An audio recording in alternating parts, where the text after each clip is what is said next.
Supreme court के जजेस संविधान और सेकुलरिज्म की बातें दिन में 1000 बार तो करते होंगे, लेकिन इसके बावजूद भी इनका पक्षपाती व्यवहार लोगों से छिपा नहीं है।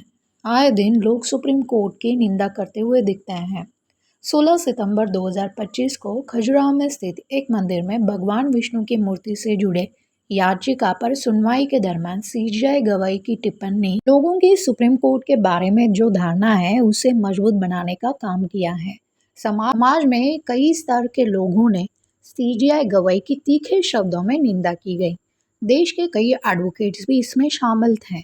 मामले की गंभीरता देख सीजीआई गवाही ने अपने टिप्पणी के सफाई में कहा कि लोगों ने उनकी टिप्पणी को तोड़ मरोड़ कर पेश किया है।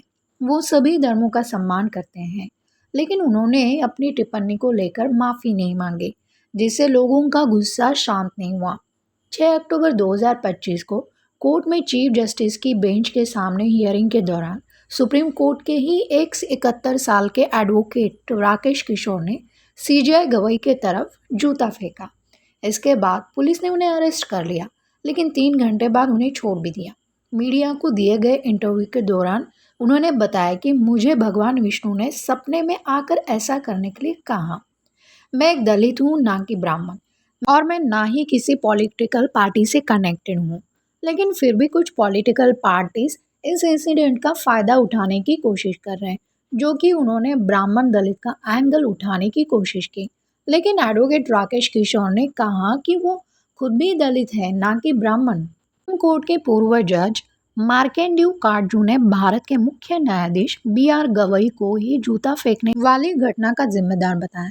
उन्होंने कहा कि न्यायाधीशों को अदालत में कम बात करनी चाहिए, प्रवचन नहीं देने चाहिए। 72 साल के वकील राकेश किशोर ने अदालत में सीजीआई गवाही पर जूता फेंकने की कोशिश की थी। किशोर का दावा था कि वो सीजीआई की तरफ से गई टिप्पणी से आहत थे।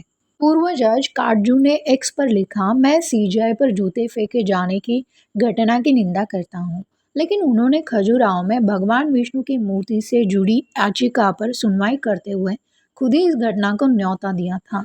उन्होंने कहा था कि आप कहते हैं कि आप विष्णु के बहुत बड़े भक्त हो, जाए और जाकर देवता से कहें कि वो खुद ही कुछ करे, जाए प्रार्थना करें।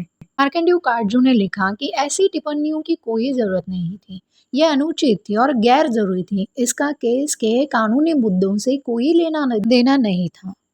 जजों को कोर्ट में कम बोलना चाहिए, प्रवचन, उपदेश या व्याख्यान नहीं देने चाहिए। राकेश किशोर कहते हैं, अगर ठीक है उस आदमी को रिलीफ नहीं देनी थी तो मत दीजिए, लेकिन ऐसा मजाक भी मत कीजिए उसका। फिर उससे कहा कि आप उसी मूर्ति के सामने जाकर ध्यान लगाएं। अन्याय ये किया कि उसकी याचिका को खारिज भी कर दिया। इन चीज़ों को लेकर वो आहत थे। अब इस मामले में हैरानी की बात तो ये थी कि सीजीआई गवाही ने एडवोकेट राकेश किशोर पर कोई भी एक्शन नहीं लिया। वो चाहते तो एडवोकेट पर कंटेम्प्ट ऑफ कोर्ट कर सकते थे, उन्होंने ऐसा नहीं किया। उल्टा अपनी प्रतिक्रिया देते हुए सब कुछ भूलकर आगे बढ़ने की बात कही है। हालांकि कांग्रेस और आम आदमी जैसी पार्टीज इस मुद्दे का पूरा फायदा उठाने की कोशिश कर रही है।